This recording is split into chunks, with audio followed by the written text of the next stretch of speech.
Hey, what's up, folks? This is Dave Wood. I just finished a new book that I am working on. I've been working on here for the last week. It's about 180 pages, and this would be in this kind of. This is not it. This is actually my business plan. But hold on, it's going to be like 180 pages of a book like this, and this is not for a lot of my existing. Really, because it is what it is. I think that you'd get a lot of value from it, but this book is for a new market, the weird people, and that I should have targeted like a freaking year ago, because I could make so much money from my weird stuff. I've just been an idiot with it.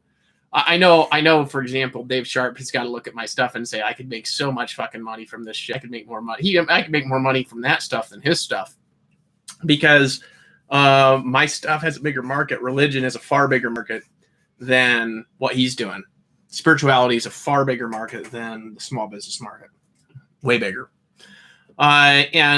So in any case, I mean, what have I been doing? I've been going and telling you guys about it, which I love you guys and ladies, because I want to protect you. And this is what I want you to understand. And I've got some new followers as well. So the new followers, they don't respond to me the same way my ex-friends do. And so I could even stop talking about my ex-friends. I don't even care, right? Well, I care in the sense that I don't want you to die in the Great Tribulation. You know what I mean? That's how I care. And so I hope that you know that everything that I've said and everything that I've done has been to protect you, right? So I should have done this in a... like one of those things where it notifies you, and then that I've got, like this. So anyways, this book is what's it all about? Well, this book in particular is the best book on the Great Tribulation that any of you have ever read by a long shot, because, you might say, well, I don't know about that, because, I like things based on the Bible. Mine's based on the Bible too. But, the reality is I haven't finished all the references, and I'll probably get some more new bonus sections and stuff like that, just because I want to have, I want to be thorough with scriptures and whatnot. But really in there, I teach you how to protect yourself. You know what I mean? And I tell you what's coming and the weirdness of it. And if nothing else, think about it like a very weird novel. It'll be the weirdest novel that you've ever read. I sent it to, one of my friends who, hold on, he might have actually, no, he didn't yet. I sent it to one of my friends, and I was like, I'd love a testimonial for this. And he's like, this is a good book, dude. And he doesn't necessarily believe my stuff. He doesn't disbelieve it, really. He just thinks that, I've got to either prove it or disprove it, is what he thinks, which is what a lot of people think. And so in any case, this book in particular is going to really, really, really, really make a difference, because it's going to teach people how to really do things in a new way and protect their family in a different way, right? It's going to teach them how to protect their family through enlightenment, and through, having backup homes, through getting, through, we're going to give you all sorts of resources and all sorts of tools in order to make a game plan. I showed it to another guy, and, there's a friend of mine who's also enlightened, and he was like, I'm a little scared, man. And I said, don't be. You're one of the elect. You're not going to die in the Great Tribulation, right? You'll be one of the protectors of the earth, one of the protectors of the universe. You're not going to die in the Great Tribulation. He was like, okay, so some of the elect will probably, they might die before the Great Tribulation, for example, then be resurrected. But he's this guy in particular, he's already immortal. But I was like reassuring to him, and I was like, no, you just got to read it from the perspective of the good things that are happening, and make sure that you understand martial arts, and you understand, positioning, and you understand how to get backup homes and backup locations, right? And stuff like that. So I'm the mentor to this particular guy, right? And I won't reveal his name. He honors me. And the reality is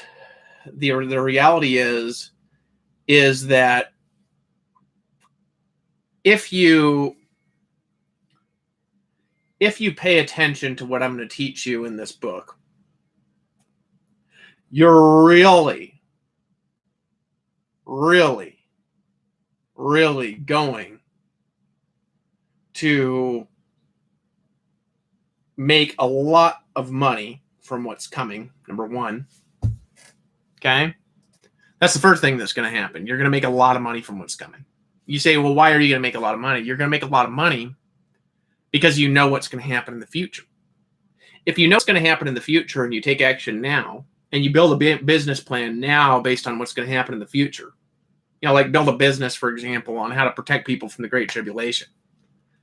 Build a business that promotes something that helps protect people from the Great Tribulation, that helps educate people. For example, something like Enlightenment Week.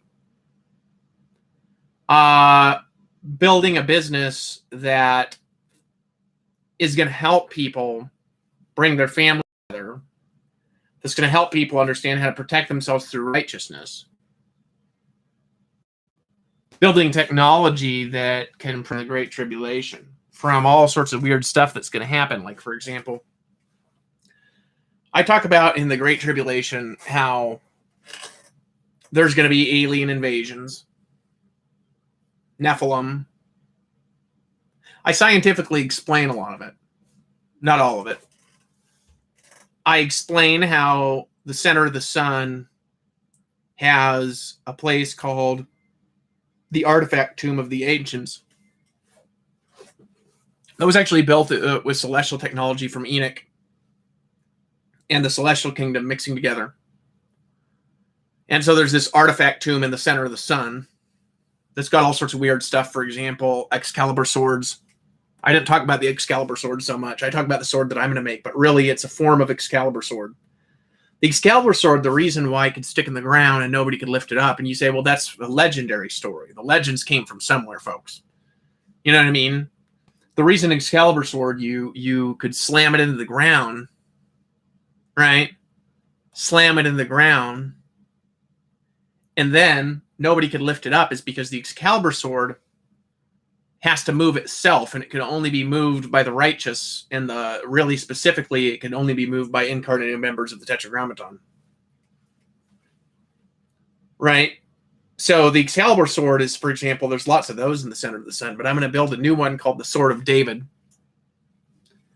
which is going to be a sword that can only be moved by faith. And that sword will destroy the Nephilim. So what will it do? Well, I write about this actually in my blog post on the Great Tribulation. It destroys the anti-technology, and then the Nephilim will explode and change into a baby from the consciousness that's left of the Nephilim. And then that baby will be teleported to a new mother to raise it, and they'll never be lost. That is what the David sword will do. And I'll build that in the center of the sun. And only incarnated members of the Tetragrammaton can access the center of the sun. I couldn't do it right now. That would really hurt me now. I'm not nearly there. Right? And so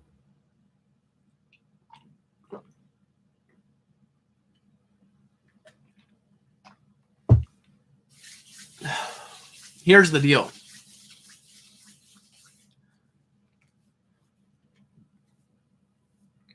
This is going to be a good book, and I'm going to do what I should have done a year ago, 2 years ago, which is target weird people. You say, aren't you focused on Power Network? I'm focused on like 3 or 4 things at once. Okay? This actually, I'm going to promote this funnel in a way. This will be my personal funnel from Power Network. That's what it'll be. My book funnel. So it's not going to be in Power Network corporate funnel. It'll be my personal funnel. Like, you join Power Network, you get the book for free, and then there's a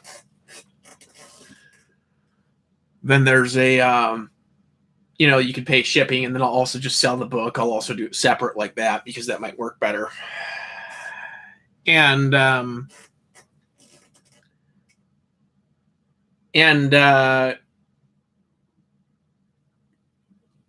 that book, I promise, will sell a lot of copies. because it's so weird. People are going to love it because it's so weird. I actually don't need anybody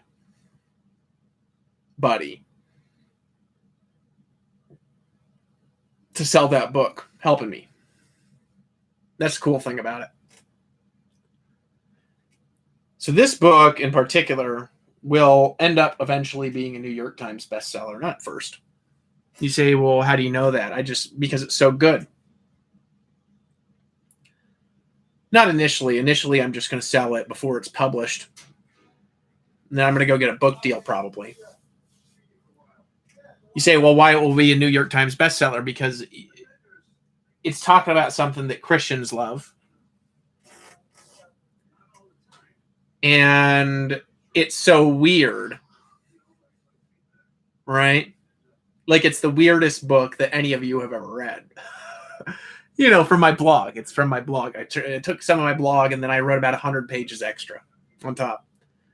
So now I wrote about 80 pages extra. So there's about 100 pages that were from my blog, 114, I think. 180 pages. So that would be like 66 or something like that. So 66 extra pages I wrote. And hold on. I'm going to read you some of it. I'm going to read you some of the stuff from my book. Hold on. I'll just click this link from I sent to my mom. Give me a second to load it. Here's this. I'm going to go right and read you some of this stuff. I talk about my political campaign in here. I talk about how to make money from the book. If any of you want it, you can, hit me up and, I'll give you a link or something like that when I get it live. If you want it. Okay, so check this out.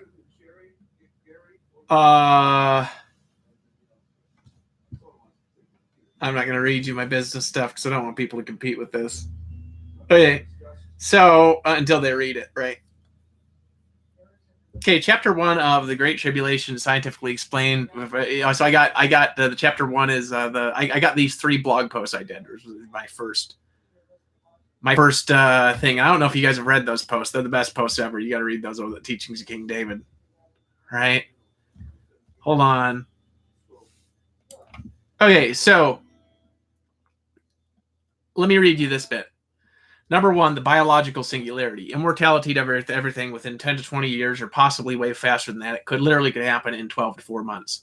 The biological singularity was actually a product of the biological technical singularity, the universe engine, or the mind of God, cross-sectioning with a key that exists in my biology given to me by my son, Yeshua Mashiach, when I was born again September 15, 2000 in Preston, England. Jesus descended in a pillar of fire, touched my head, and gave me the key of David, and what I shut, no man can open. What I open, no man can shut. In the creation and sequencing of the universe, there's ingredients mixed into the universe, which I like to call the memory of the universe, and those ingredients form the tree of life in the Garden of Eden, and also the celestial kingdom have a superior form, of course, the tree of life as it adapts, changes, and grows for time and all eternity. Never stops getting more complex, the tree of life. And then what happens is the Garden of Eden falls, the ingredients of the Sephiroth were then transferred to all the earth, but unable to be activated except for by the key of David or the key of Enoch, and there's also other keys. The 144,000 can be given a key, for example, to activate them. There were various others who had keys, such as the key of Ezekiel, but the key of David completely controls the Sephiroth. Such as the key of Ezekiel. Ezekiel was an incarnation of the consciousness of Zeus that also unlocked the Sephiroth. However, the key of David is currently the only key that can entirely control the reproduction and propagation of the Sephiroth, which I will be able to taking. But they will not make them immortal if they are not doing it at Enlightenment Week. Nobody shall be able to do anything about this. I'm not there yet. Close, and I'll do it. So the universe engine from the future creates a link through the key of David in the mind of Elohim Tetragrammaton. The universe engine then creates a Sephiroth in your biology. When you partake of the tree of life at Enlightenment Week, which is actually a chemical configuration that can be formed via the secret plants and the key of David, human technology will never be able to create the Sephiroth in current time. And the mind of Elohim does this backwards in time, a minimum of 1 trillion years. If you've ever seen the photo of the Sephiroth right now, so I'm done with that. Let me go read you the biological. So they've got biological singularity. We'll create some of the same problems that the technological singularity next. And what's that? Superpowers gone out of control for a bit.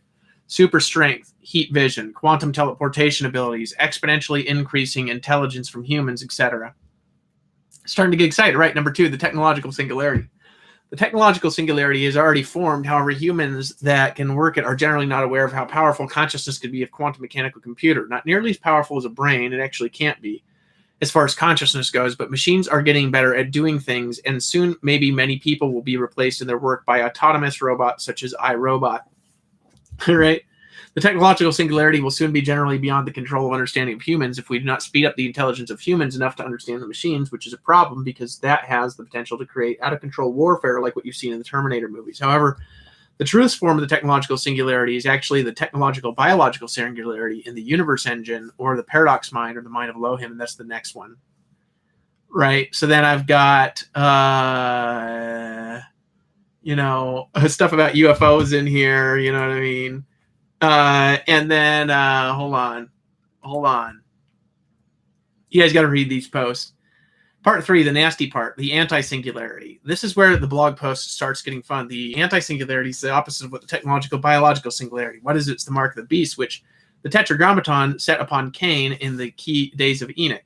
I've described this blog post on Cain and this blog post about Enoch, what happened in the days of Noah before the flood, which is going to happen again, except for this time, there will not be a flood that kills everything on Earth. Just a lot of stuff will probably get destroyed in the transition to our new atmosphere system, which I described in my last blog post here. So basically what happened is that Cain murdered his brother Abel, and the Tetragrammaton cursed him that the ground would not yield her strength, and a fugitive and a vagabond shall he be all the days of his life. Okay. So I got all this stuff in here, and it's I got stuff about, for example, wars on the sun, the artifact tomb of the ancients, space travel, aliens, Nephilim, vampire slayers,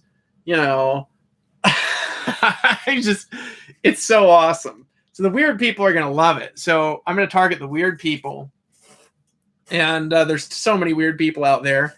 And then once I get a big following of weird, you won't be able to stop it because I'll have so many followers, right? They'll believe because of the followers, because of the social proof. Oh, I'm unstoppable at this point. And then the book sells a high ticket back end. That high ticket back end is going to save families. It's going to build communities. It's going to do all sorts of cool stuff. You earn a lot of commissions from that book, but you'd have to hit me up for the secret link. I'm not going to give that out to anybody. I'm done. Teachings at KingDavid.com. Subscribe to my YouTube channel. Read my blog. Tell others. Restore Jerusalem.